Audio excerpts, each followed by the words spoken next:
and welcome again to my friend the Holy Spirit. This is Gift Zawadi Love.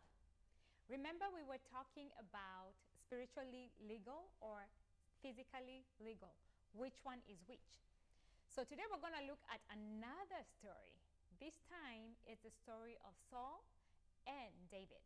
Remember, Saul was chosen as the first king of the Israelites when they asked for a king. And I'm going to read from 1 Samuel chapter 15. Saul defeats the Amalekites. One day Samuel said to Saul, "It was the Lord who told me to anoint you as king of his people Israel. Now listen to this message from the Lord. This is what the Lord of heaven armies has declared. I have decided to settle accounts with the nation of Amalek for opposing Israel when they came from Egypt."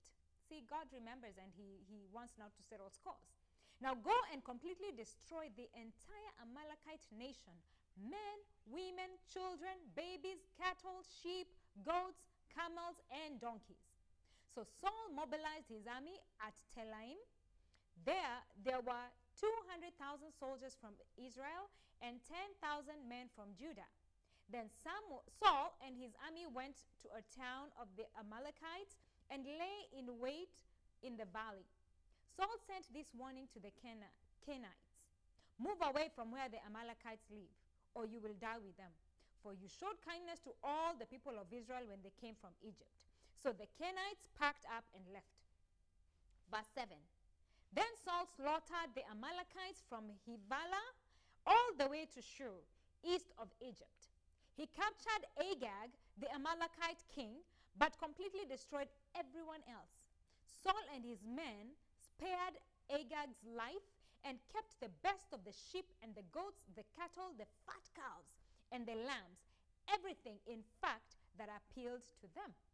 They destroyed only what was worthless or of poor quality. Now, looking at Saul, he is king. The prophet Samuel, who anointed him, was sent by God to give him simple instructions that I'm coming to settle scores. These people, they were mean to my people when they left Egypt. So I want everybody killed, destroyed, everything destroyed. But what does Saul decide to do? He decides to keep the king and the best of everything else. Him and his men, they decide against God. Now, because of this disobedience, immediately he signs up for spiritual illegality. He was right with God, but because of disobedience, he now got on the wrong side of God. Listen to this. Then the Lord said to Samuel, this is verse 10, "I am sorry that I ever made Saul king, for he has not been loyal to me, and he has refused to obey my command." Samuel was so deeply moved when he heard this, and he cried out to the Lord all night. Early the next morning, Samuel went to find Saul. Someone told him. Saul went to the town of Carmel to set up a monument to himself. Then he went on to Gilgal. When Samuel finally found him, Saul greeted him cheerfully. "May the Lord bless you," he said. "I have carried out the Lord's command." Oh, the nerve. Then, what is all the bleating of sheep and goats and the lowing of cattle I hear? Samuel demanded. "It's true that the army spared the best of the sheep, the goat, and cattle," Saul admitted. "But they are going to sacrifice them to the Lord your God. We have destroyed everything else." Then Samuel said to Saul, "Stop. Listen to what the Lord told me last night." "What did the Lord tell you?" Saul asked. And Samuel told him, "Although you may think little of yourself, are you not the leader of the tribes of Israel?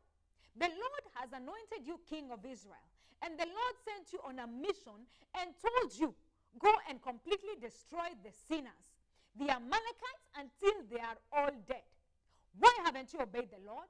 Why did you rush for the plunder and do what was evil in the Lord's sight?" "But I did obey the Lord," Saul insisted. "I carried out the mission he gave me. I brought back King Agag, but I destroyed everyone else. Then my troops brought in the best of the sheep, goats, cattle, and plunder to sacrifice to the Lord your God in Gilgal." interesting that Saul is not even remorseful for disobeying God. He doesn't get it yet. A lot of Christians justify why they're why they're disobeying God. Oh, but I have to eat, so I'm going to be I don't have time to do my God-given task. Oh, somebody has to go to work. Oh, but I have to do that. I'm so busy. I have to have friends. I have to go out. I mean, there's so many things you can give.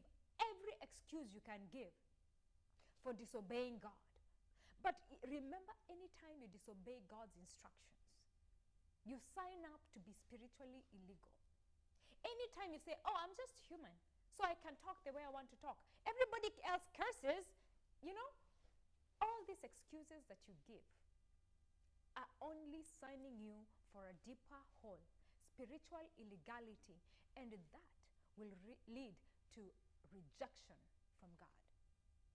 Join me as we continue looking at the story of Saul and what happened next when he tried to justify himself for the reason why he and his troops disobeyed God. Join me.